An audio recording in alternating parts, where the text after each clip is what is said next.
In this tutorial, I'm showing you step by step how to make these amazing blueberry and lemon mini cakes. I'll show you how to master 6 essential entremet layer techniques and how to build every layer of the cakes from start to finish.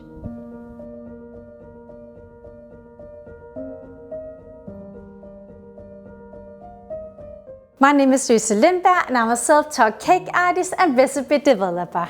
In this video, I'm going to show you how to create the most amazing blueberry and lemon mini cakes. This video will teach you how to master 6 different entremet layer techniques. A crispy Pâte Sablée cake base, a fudgy blondie with blueberry, lemon and almond, a velvety blueberry and lemon ganache, a moist blueberry compote, an airy blueberry and lemon mousse, and a shiny mirror glaze. You can find the full recipe on my website, which you can access with a subscription.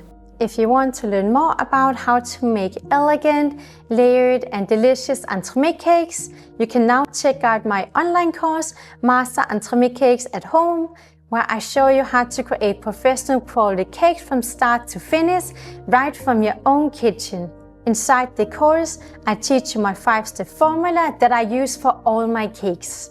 Cake base, crunch, creamy element, mousse and decoration. You'll also learn how to make 5 of my signature entremet cakes, different glazing techniques, discover recipe development and cake design, and also receive PDF troubleshooting guides and Excel recipe course material, giving you everything you need to start creating your own cakes at home. Alright, let's get started! Blueberry and lemon is one of my very favorite spring-summer flavor combinations, and making a mini cake version with this combination is something that's been on my list for a long time. I wanted these cakes to really taste like blueberries, so I instantly knew that I had to include my favorite blueberry element, a blueberry compote. I'm building these cake insert layers upside down in order for them to fit in the insert mold I'm using for these cakes, which is why I'm first making the compote. I start out by first mixing sugar and pectin in a small bowl and putting it aside. In a pot, I heat frozen blueberries, sugar, lemon juice and a bit of vanilla paste and let it simmer until the berries are tender. I here avoid overcooking the berries, as that will give a compote a more flat texture. The sugar pectin mixture is then added, and then the compote needs to cook for another 1 to 2 minutes until it starts to thicken. I take the pot off the heat, stir in gelatin with a spoon, strain the compote, and then stir in 2 teaspoons of the strained blueberry puree into the compote. After the compote has cooled off slightly, I put a 1 cm layer of blueberry compote in the mold. I level the top with a small teaspoon to get a straight surface. Then the compote needs to set in the freezer before we can add the ganache. For the second cake layer, I wanted to add something with a more firm consistency, which is why I decided to make a combined blueberry and lemon ganache. Because I really love the texture of this ganache that adds a fudgy element to the cakes, and it also perfectly combines the blueberry and lemon flavor. I start out by melting white chocolate and pouring it in a bowl. I then heat blueberry puree, lemon juice and a bit of heavy cream almost to a boil before pouring it over the chocolate. I stir it to combine until the mixture becomes glossy, pour it in a tall jug and hand blend to get a fully creamy consistency. I put the ganache in a piping bag so it's easier to fill the molds, and fill a 1 cm layer of ganache in the molds. I tap the mold a few times so the layer can distribute itself, as that's the easiest way to get a clean cake cut in a small mold like this one. Then the ganache needs to set fully in the freezer before we can add the Blondie cake base. Now that we have moist and fudgy textures in the cakes, I wanted the cake base of the cakes to be more cakey. So I here decided to make an altered version of my favorite Blondie by adding blueberries, lemon and almonds to the cake. This Blondie is fudgy, crunchy with the almonds and tastes fresh, with the blueberries being perfectly balanced with lemon juice and lemon zest. I first melt butter and stir in white chocolate so it can melt, and then put the pot aside.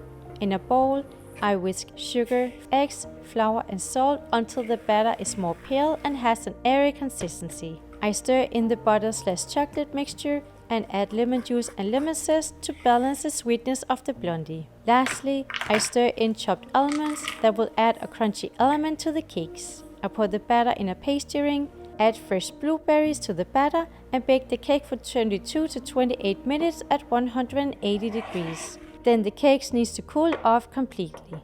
Once the cake has cooled and fully set, I cut out small cake bases with a 2.5 cm diameter cookie cutter. I try to cut out cake bases that each have at least one full blueberry in it.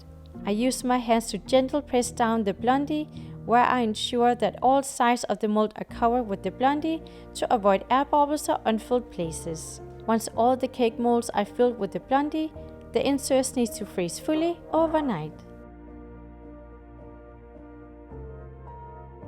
Now that all our cake inserts are made, it's time to make an airy layer to encase the cakes. I decided to make a combined blueberry and lemon mousse and balance the sweetness of the blueberries with lemon. This mousse also has the most beautiful natural color that represents the flavor profile of the cakes inside.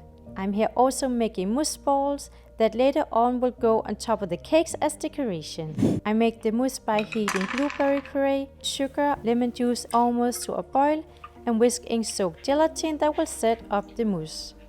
While the mixture is cooling off, I whip heavy creams to a lightly whipped foam with soft peaks and fold it into the cooled blueberry/lemon mixture.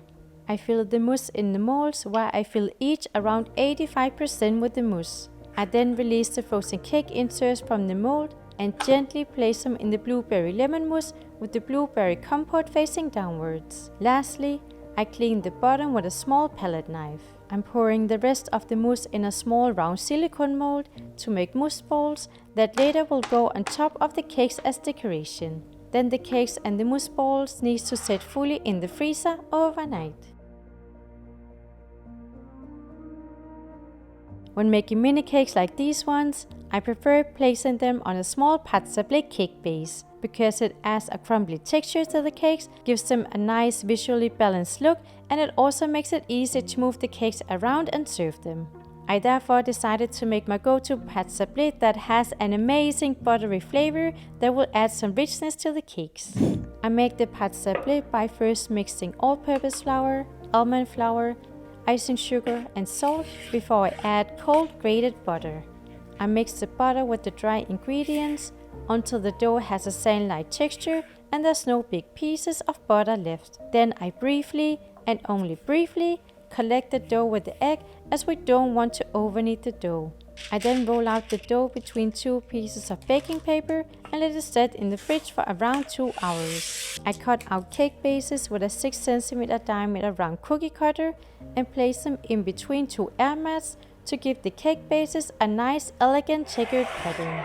I bake the cake bases for 12 to 14 minutes at 175 degrees until crispy and golden. Then they need to cool off completely while we prepare the mirror glaze. When I decided to make these cakes, I already had a strong idea about how I wanted to make this design. I wanted to go for a very spring-feel look with lots of flowers and pastel purple colors to visually represent the blueberry flavors inside. So I made a pastel purple mirror glaze to give the cakes a romantic spring-summer look. I make the glaze by first putting chopped white chocolate in a tall jug. In a pot, I'm heating glucose syrup, sugar, water and heavy cream almost to a boil, whisking in soaked gelatin before pouring it over the white chocolate. I mix with an immersion hand blender until the glaze is super glossy, add purple, white and a tiny bit of red food coloring paste to achieve a warmer pastel shade purple color.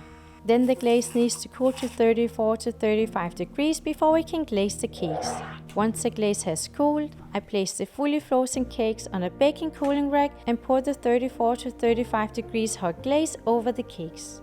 I use a small palette knife to remove the glaze excess and place each cake on a Pâte Sablée cake base by using a palette knife and a meat needle. Now that the cakes are glazed, we can move on to making the chocolate plates.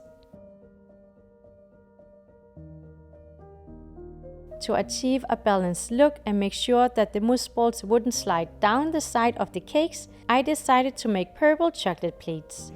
I make the chocolate plates by pouring tempered chocolate between 2 large pieces of acetate sheet, level the surface with a rolling pin and let it set in the fridge. Once it's set, I cut out plates with a 4.5 cm diameter round cookie cutter.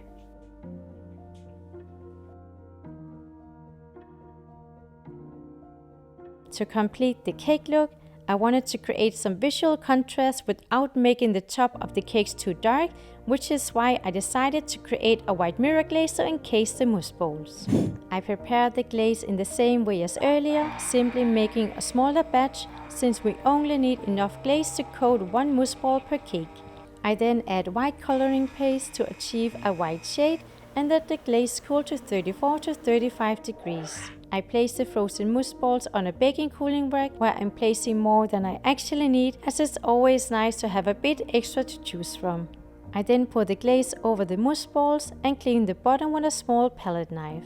This step is quite important as any leftover glaze or glaze strings will be visible on the chocolate plate if they aren't removed at this stage.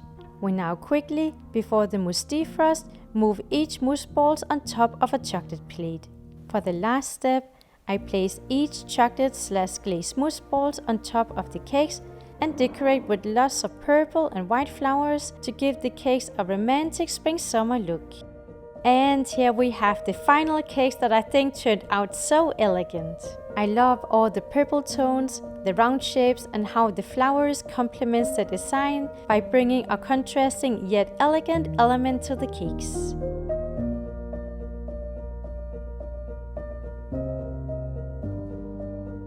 I'm so excited about how balanced these blueberry cakes are, because blueberry is like a milder berry. It can often get like a bit sweet, so that's why I paired it with lemon. But also, in order for the lemon not to overtake, we have a lot of blueberry layers in here. I love how fresh these cakes are, how the textures go so well together, because we have some fudginess from the cake base. We have like the velvety ganache, a super moist like compote with blueberry that is like very intense blueberry, which I love. So yeah, I really think this is a perfect small treat. I hope you get the chance to make these amazing blueberry lemon cakes at home. And if you like my videos, make sure to subscribe. And you can also check out my Entremet cake playlist here. See you in the next video.